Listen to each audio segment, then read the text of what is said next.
Salam guys, my name is Maria Del Mar Ponte.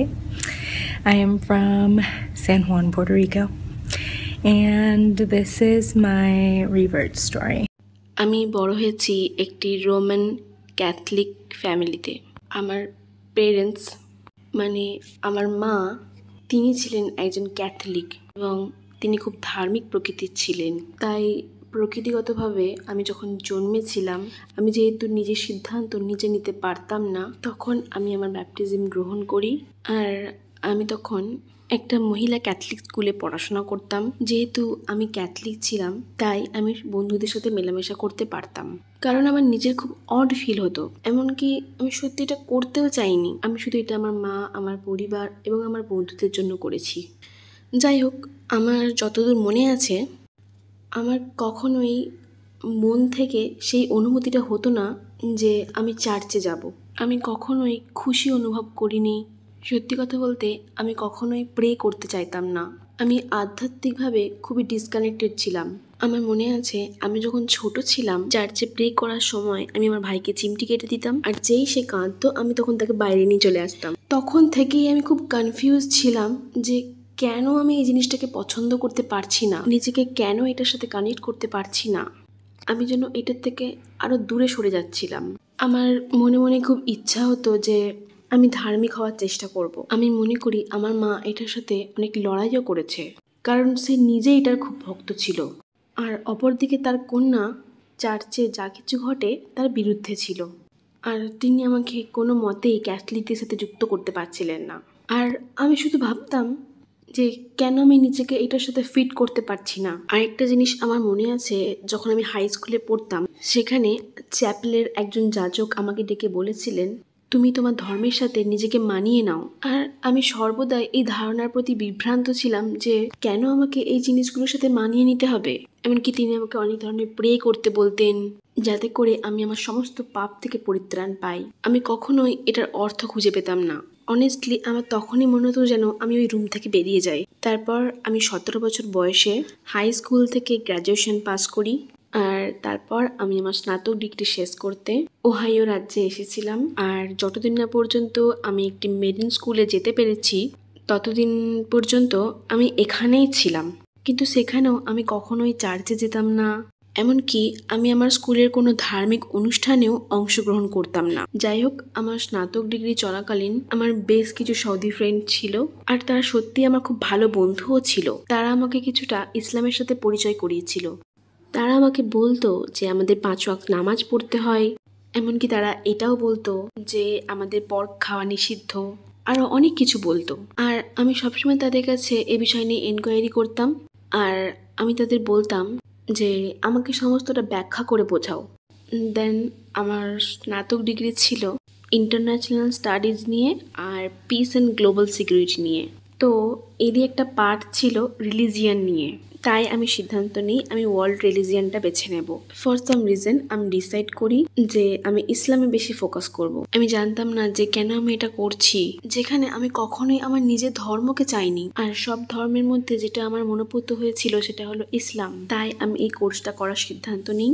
আমি মনে মনে ভাবতাম এটা একটা খুব ইন্টারেস্টিং বিষয় হবে, আর আমি সমস্ত কিছু পয়েন্ট পয়েন্ট করে লিখে রাখতাম যা কিছু আমি ইসলাম ও খ্রিশ্চানিটির মধ্যে দেখেছি। আই থিঙ্ক অ্যারাউন্ড 2010 সাল থেকে আমি ইসলাম নিয়ে স্টাডি করতে শুরু করেছি এবং আরও গভীরে ঢুকেছি। অ্যাকচুয়ালি আমি 2007 সালে পড়াশোনা করতে ইজিপ্ট যাই, কারণ আমি আরবি শিখতে চেয়েছিলাম। আমি আল্লাহর কাছে কৃতজ্ঞ যে তিনি আমাকে সেই সুযোগ করে দিয়েছেন, যাতে করে আমি আরও একটি নতুন ভাষা শিখতে এবং সেই ভাষায় কথা বলতে সক্ষম হই। তাহলে আমি ইংলিশ, স্প্যানিশ এবং ফ্রেঞ্চ ভাষার সাথে সাথে আরবিতেও কথা বলতে পারবো। দেন আমি অ্যারাবিক সম্পর্কে আরও গভীরভাবে জ্ঞান অর্জন করার জন্য গিয়েছিলাম আমেরিকান ইউনিভার্সিটিতে, যেটা ছিল কায়রোতে, এবং আমি সেখানে ছিলাম প্রায় 8 মাস। আর তারপর ইসলাম সম্পর্কে পড়াশোনা শুরু করার আগে আমি ভাবতাম যদি আমি কোনো মুসলিম কান্ট্রিতে যাই তাহলে কেমন হবে। তাই তখন আমি সিদ্ধান্ত নিই আমি ইজিপ্ট যাব। আর প্রথম রাতে আমি যখন সেখানে ছিলাম, আমি সত্যি কথা বলতে এর আগে কখনো আজান শুনিনি, যা আমি সেদিন রাতে খুব মন দিয়ে শুনেছিলাম। এটা ছিল আমার কাছে জাস্ট একটা সুন্দর মুহূর্ত। লাইক এর আগে আমি সবসময় চার্চে যে ধরনের প্রার্থনা হয় সেগুলো শুনেছি, যা আমার মনকে কখনো নাড়া দিতে পারেনি।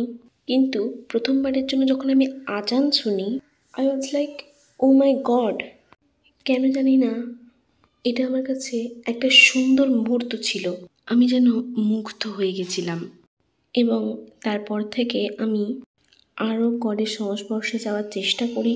সেই কারণে আমি এটা নিয়ে সবসময় অধ্যয়ন করতে শুরু করি। তাই আমি ইজিপ্ট চলে যাই। তারপর থেকে আমার পরিবারের সাথে আমার 3 বছর দেখা হয়নি, কারণ আমার ফ্যামিলি থাকতো পোর্টোরিকোতে। আমি সর্বদাই নিজেকে এই বলে সান্ত্বনা দিতাম যে আমি ভালো আছি, আমি কাউকে মিস করছি না। কিন্তু আমার সবসময় মনে হতো যে এটা আমার উপর একটা গুরুতর প্রভাব ফেলেছিল। আমি যেন আমার জীবনের দৃষ্টিকোণ হারিয়েছি, উচ্চ ক্ষমতার দৃষ্টিকোণ হারিয়েছি। আমার শুধু মনে হতো আমি যেন একা এবং পরিত্যক্ত। আমি যতটা মনে মনে ভাবতাম তার থেকে বাস্তবে ততটা বেশি কঠিন ছিল। তারপর 2010 সালের 31 ডিসেম্বর আমার গ্র্যান্ডপা মারা যান। আর আমার গ্র্যান্ডপা আমার কাছে খুব প্রিয় মানুষ ছিল।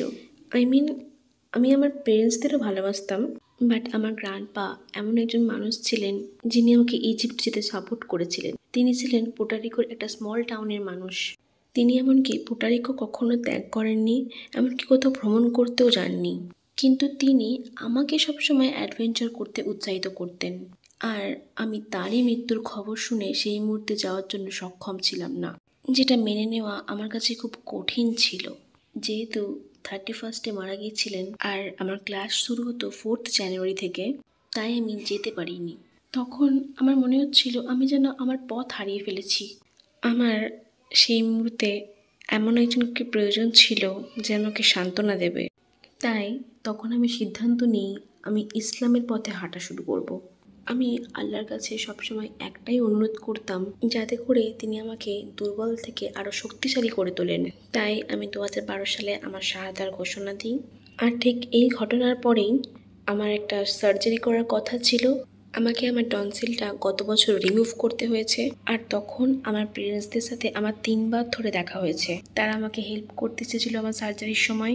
এমনকি আমি বাড়িও যেতে পেরেছিলাম মে মাসে এবং ডিসেম্বর মাসে। আর ঠিক তখনই আমি ফিল করলাম যে যখন থেকে আমি নিজেকে আল্লাহর কাছে উৎসর্গ করেছি, তখনই আমার পরিবারের সাথে আমার একই বছরে 3 বার ধরে দেখা হয়েছে, যেটা আমার কাছে খুব আশ্চর্যজনক মনে হয়েছিল।